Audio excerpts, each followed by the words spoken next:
Meanwhile, former top Clinton advisor Mark Penn is calling for an investigation into the debate to find out if ABC coordinated with Harris' campaign beforehand. By the way, this is the guy that ran the Clinton campaigns. Penn told John Solomon from Just the News in part, quote, "I think a review of all the internal texts and emails really should be done by an independent party to find out to what extent they were planning on, in effect, fact-checking just one candidate and, in effect, rigging the outcome of the debate. I think the situation demands nothing less than that," close quote. This coming after the debate moderators were criticized for fact-checking Trump and letting Harris off the hook. They later told us they actually planned on doing that because they reviewed all the Trump tapes to find out where he was not telling the truth. This, according to the moderators, talking to the LA Times. Senator Rubio, were you shocked that Mark Penn, a Democratic pollster, wants an investigation of ABC? Well, I think it was obvious to a lot of people that were watching. Look, I mean, and what debate do you have one person? By the way, they were wrong on a couple of their fact checks as well. I know. And Kamala Harris had a bunch of things she said that could have been fact checked. The whole Charlottesville hoax, I mean, that's been out debunked now by, mainstream media outlets. That's why they don't say it anymore. They allowed her to say that. They allowed her to lie about January 6th. In particular, the people, police officers were killed by the rioters and the protesters there. That was also not true. Not to diminish what happened that day, but that didn't happen. So on a number of instances where they were just and they also allowed her to get beyond the fact-checking stuff.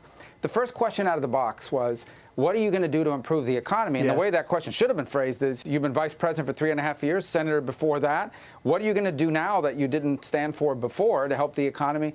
And she proceeded to give talk about her biography, that she came from a middle-class family, and then very vague concepts about how many houses the federal government's going to build and things of this nature, and didn't really press her on it at all. So it was really a poorly run debate. But, I think it helps Trump.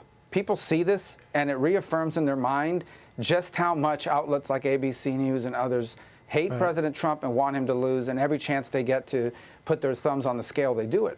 Just watching you, talking to you now, I remember you were trying to work out immigration reform right before you ran for president.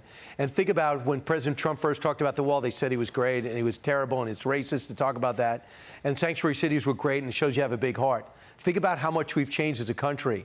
Nobody talks about sanctuary cities now. Nobody talks about how walls don't work and the border's in control. And now I'm seeing cities like small towns like Aurora and Springfield and small towns in Pennsylvania that are now cities being taken over and disrupted by illegal immigrants dumped in there without any notice to the mayors or the governors. Think this could be an election issue that is really bigger than anyone can imagine. Do you feel I'm overstating that? No, I think it's exactly right, especially if you live in these cities that have faced the fact that the federal government has brought people into this country and literally dumped them on you.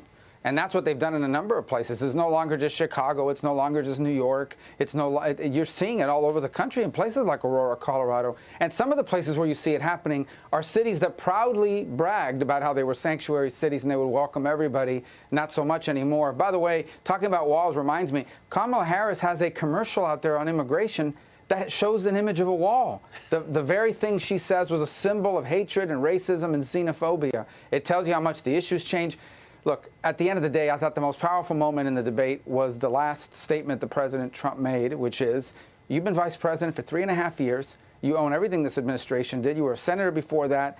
All these things you're talking about now, why haven't you done those things while you've been there? You've been in a position. You're not some outsider running for office. You're as inside as you can be. Kamala Harris is as an insider as you can get as vice president. Why haven't you done these things already? And I think a lot of voters picked up on that. There's a big difference between impressing the media class and the punditry and impressing voters. Two very different universes. And I think what's going to decide this election is not the pundits, it's the voters. It's so interesting because I flipped around to see some of these voter panels, the undecideds, the independents, and I thought for sure they were just going to say Harris looked better, she looked convincing. And they're still up in the air because they want a few questions answered. It's going to affect their lives, not who looked better and sounds better. So I find it fascinating. So many independents, undecideds are just that today still with 50 days left. And finally, not so much about the election, but about America. China is not just a threat to Taiwan. They're a threat to us, but the insidious way in which they're doing it is noteworthy. Now we have a Communist Party link riding around the commissioner of police who has since resigned. We know that there has been a key aide to 2 governors of New York, with Chinese Communist Party links with this huge house in Manhasset, now under massive investigation. We know about Chinese police stations in America policing Chinese citizens and others here on visas. What's going on? Are we allowing a slow-motion invasion?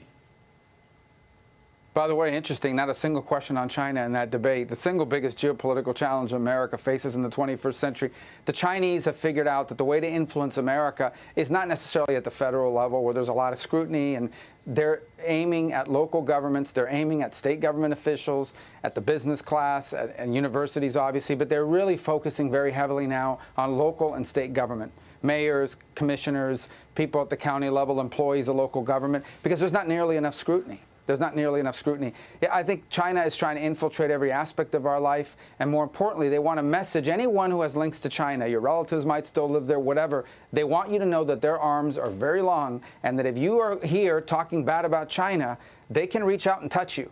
And in fact, what you have seen on many occasions is that these police officers they have over here are actually going to people's homes and saying, if you don't come back to China, or at least you don't stop talking bad about us, your relatives, your parents, your cousins, your brothers or sisters in China are going to have a very hard time. They're using that to sort of try to coerce people to come back to China. They've used that against people speaking on Tibet, on Uyghur issues, and on China issues more broadly. And they have figured out the way to do that is at the local government level. And it is very concerning because I just don't think there's enough awareness about how much they're doing that at the state and local level. We need to really amp that up. If you get the majority and Republicans get the White House, can you do something about it?